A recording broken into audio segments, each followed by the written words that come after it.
ஒரு பாராளுமன்ற வேட்பாளராக இருக்கக்கூடிய அக்கா போய் எல்லா மக்களையும் பார்க்க முடியுங்களா? எல்லோரையும் கையெடுத்து கும்பிட முடியுமா? எல்லாரும் அக்காவை பத்தி எதற்காக இங்க நிக்கிறாங்க, மோடி ஐயா எதற்காக 400 இடங்களை தாண்டி வர வேண்டும் என்று சொல்ல முடியுங்களா? முடியாது. இவ்வளவு பெரிய நகரம், நிறைய மக்கள் இருக்கக்கூடிய நகரம். அதனால் இங்க இருக்கக்கூடிய ஒரு தொண்டரும் நீங்கள் தான் பாரத பிரதமர் மோடி, நீங்கள் தான் தமிழிசை சவுந்தரராஜன் அவர்கள், நீங்கள் தான் தேசிய ஜனநாயக கூட்டணியுடைய உறுப்பினர். எல்லா வீடு இறங்குங்க ஐயா. இங்க இத்தனை பேர் இருக்கிறீங்க. எல்லா சகோதரர்கிட்ட நான் கேட்கக்கூடிய அன்பான வேண்டுகோள், இதுவரை பாரதிய ஜனதா கட்சி தேசிய ஜனநாயக கூட்டணிக்கு ஓட்டு போடாத 100 பேர்த்த நீங்க ஒருவரையும் வாக்களிக்க செய்ய வேண்டும் என்கின்ற அன்பான வேண்டுகோளை வைக்கிறேன். இத்தனை நண்பர்கள், ஒரு நாளைக்கு 5 பேருங்க, 20 நாள் ஒருவர் 100 பேர். இதுவரை தேசிய ஜனநாயக கூட்டணி பாரதிய ஜனதா கட்சிக்கு வாக்களிக்காதவங்களை நீங்க போய் பேசுனீங்கன்னா அற்புதமான வேட்பாளர். களத்துல வேட்பாளருக்கு போட்டியே இல்லை. இந்த வேட்பாளருக்கு போட்டி யாருங்க? தென் சென்னை எப்ப வெளியவே வராத இந்த தொகுதியினுடைய பாராளுமன்ற உறுப்பினர் தமிழச்சி தங்கபாண்டியன் அவர்கள் போட்டியாளரா? இல்லை. மக்களுக்காக பணி செய்வதற்காக செய்திருக்கக்கூடிய பணியை தூக்கி எறிந்துவிட்டு இங்கே வந்திருக்கக்கூடிய இவருக்கு போட்டியாளர் யாரும் இல்லை. அதனால தயவு செய்து இவர்களுடைய போட்டியாளரோடு அழைத்து விடாது. இவருக்கு போட்டியே சென்னை நகரத்தை வளர விடாமல் யார் தடுத்துக் கொண்டிருக்கின்றார்களோ அவர்களோட அக்காக்கு போட்டி. மழை வரும் பொழுது வெள்ளம் வருது இல்லைங்களா, அதோட அக்காக்கு போட்டி. சென்னை மக்களை ஏழைகள் இருக்கின்றார்கள் என்றா தொடர்ந்து ஏழைகளாவே வச்சிருக்கிறாங்களா, அவங்களோட அக்காக்கு போட்டி. ஏகப்பட்ட அரசியல் தலைவர்கள் சதி செய்து பாரதிய ஜனதா கட்சி வளரவிடக்கூடாது என்று நினைக்கின்றார்கள் என்றால் அவர்களோட அக்காவுக்கு போட்டி. அக்காவை தயவு செய்து மற்ற வேட்பாளர்களோடு நீங்கள் போட்டி போட வைத்து விடாதீர்கள். அவருடைய இலக்கு பெரிது, கனவு பெரிது. பாரதிய ஜனதா கட்சியினுடைய இலக்கு பெரிது, கனவு பெரிது. தென் சென்னையை அடியோடு மாற்றுவதற்காக களமிறங்கி இருக்கிறார். ஒரு பாராளுமன்ற உறுப்பினராக அரசு கொடுக்கக்கூடிய அந்த சின்ன சின்ன பொறுப்புகளுக்காக வரலை. முழுமையாக 5 ஆண்டுகள் நீங்க கொடுத்து பாருங்க. 5 ஆண்டுகள். எத்தனை ஆண்டுகள் யாராருக்கும் நம்ம கொடுத்துட்டோம் ஐயா. படித்தவர்கள் பண்பாளர்கள் இருக்கிறீங்க. 5 ஆண்டு மட்டும்தான் பாரத பிரதமர் நரேந்திர மோடி அவர்கள் நம்முடைய வேட்பாளர் அக்கா தமிழிசை சவுந்தரராஜன் அவர்கள் 5 ஆண்டுகள் மட்டும்தான் கேட்கிறாங்க. 5 வருஷம் முழுமையாக இதை மாற்றி காட்டுகின்றோம். முழுமையாக தென் சென்னையை பொறுத்தவரை மழை வந்தா எப்படி வெள்ளம் வந்துடும் பார்த்திடலாம். எத்தனை ஆயிரம் கோடி வேண்டும் அக்கா கொண்டு வர போகின்றார். மக்களுக்கு என்னென்ன அடிப்படை பிரச்சனை இருக்கு தீர்க்க போறார்.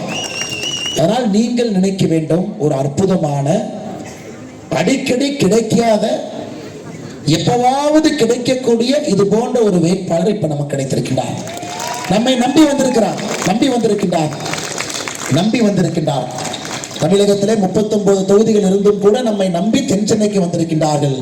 வெற்றி வாய்ப்பை பார்த்தெல்லாம் வரலை. அவர்களுக்கு தெரியும் எங்கே நின்றாலும் கூட சேவை செய்கின்ற நோக்கத்தில் வந்திருக்கிறாங்க. அதனால் வெற்றி உறுதியாக இருந்தாலும் கூட இந்தியா திரும்பி பார்க்கும் அளவுக்கு அது வெற்றியாக இருக்க வேண்டும்.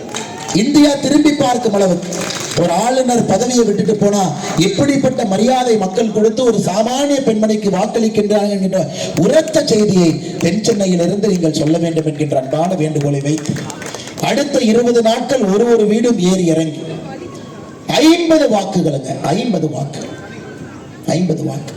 நான் உங்ககிட்ட சொன்னது ஒரு நாளைக்கு 5 வாக்கு சொன்னீங்க. 20 நாள்ல 100 வாக்கு பாரதிய ஜனதா கட்சிக்கு ஓட்டு போடாது. நீங்க மனசு வச்சீங்கன்னா சாதாரணமா 50 வாக்கு வரை போக முடியும். காலையில 4 மணி நேரம், சாயந்தரம் 4 மணி நேரம் கடமையா பண்ணுங்க ஐயா. கடமையாக செய்யுங்க. இந்திய நாட்டுக்காக பண்ணுங்க. மோடி ஐயாவுக்காக பண்ணுங்க ஐயா. பெரியவர்களே, தாய்மார்களே, மோடி ஐயாவுக்காக பண்ணுங்க. 4 மணி நேரம் எந்திரிச்சு பண்ணுங்க. சாலையோரத்திலே நம்முடைய சகோதர சகோதரிகள் கஷ்டப்பட்டு இருக்காங்க. முதலாக பாரத பிரதமர் வந்துதான் என்னங்கம்மா கஷ்டம், உங்களுக்கு சுவநிதி வேண்டுமா, நான் இருக்கின்றேன், 10,000 ரூபாய் கொடுக்கிறேன். சென்னையில் எத்தனை சகோதர சகோதரிகள் சுவநிதி திட்டம் மூலமாக சாலையோர வியாபாரிகள் வட்டி இல்லாம 10,000 ரூபாய் வாங்கியிருக்கிறாங்க. போய் பார்த்து பேசணும். சென்னையில் இன்னும் அடிப்படையில் வீடு இல்லாத மக்கள் இருக்கிறாங்க. கான்கிரீட் வீடு இல்லை. தமிழகத்தில் 6.6% மக்கள் இந்தியாவுடைய மக்கள் தொகை. தமிழகத்திற்கு வந்திருக்கக்கூடிய வீடு 2.2%. தவறு யாரு மேல இருக்குதுங்க? கொடுப்பதற்கு மோடி இருந்தால் தடுப்பதற்கு திமுக இங்க இருக்கு. 6.6% இருக்கக்கூடிய மக்கள் தொகைக்கு 8%, 9% வீடு கொடுக்க வேண்டும் என்று விரும்புகின்றோம்.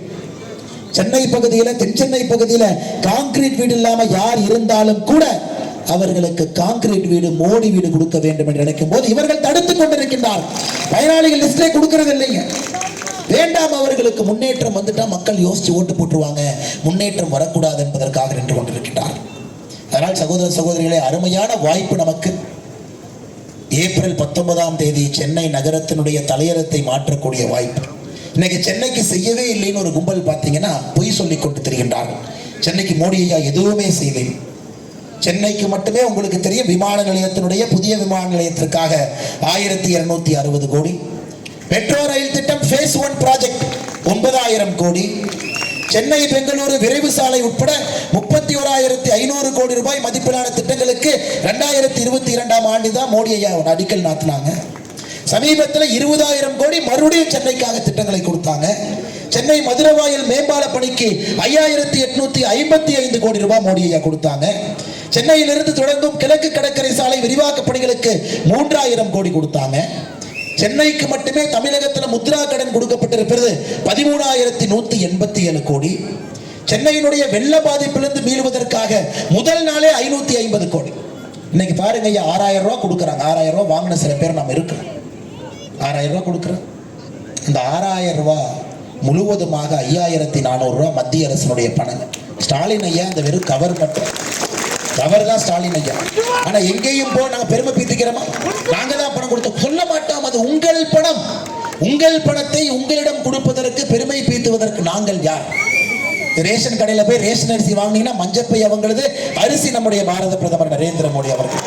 அதனால் சகோதர சகோதரிகளே, மக்கள்கிட்ட 20 நாள் நீங்க எடுத்து சொல்லணும். மக்களுக்கு எடுத்து சொல்லணும். பேரிடர் நிவாரண நிதி கொடுக்கலையாமா? பேரிடர் நிவாரண நிதி இருக்கக்கூடிய பணத்தை செலவு செய்யல. எப்படிங்க ஸ்டாலின் ஐயா எப்படி போனாங்க? சும்மா டெல்லி இந்தி கூட்டணி மீட்டிங்க்கு போனாங்க.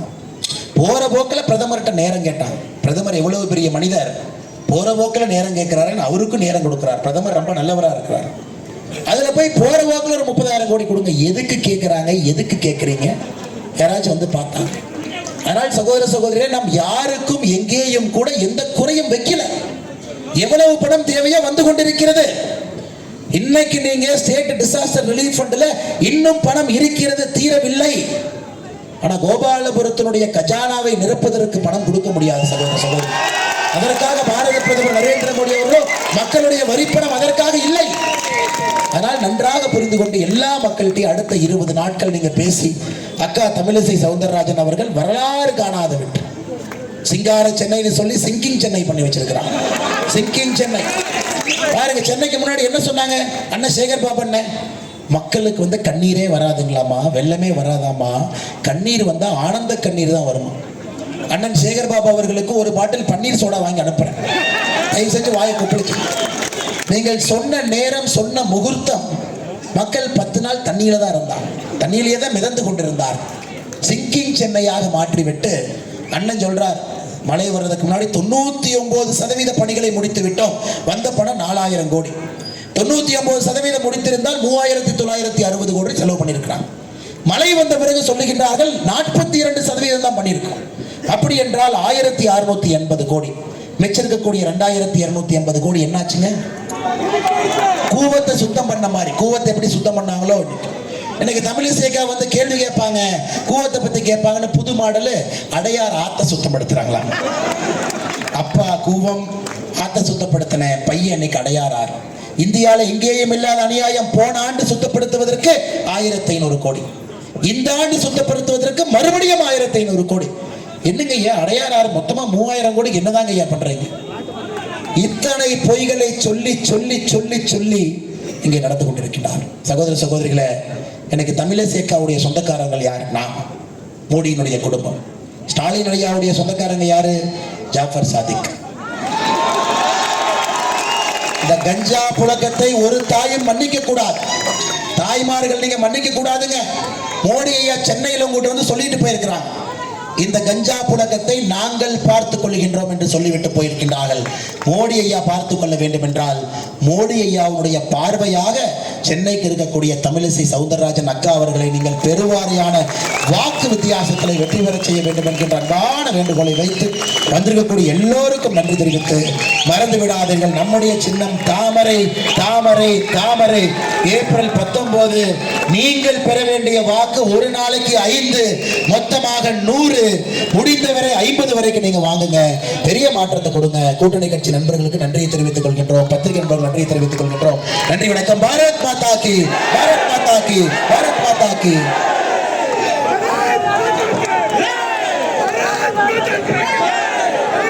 பேட்டியா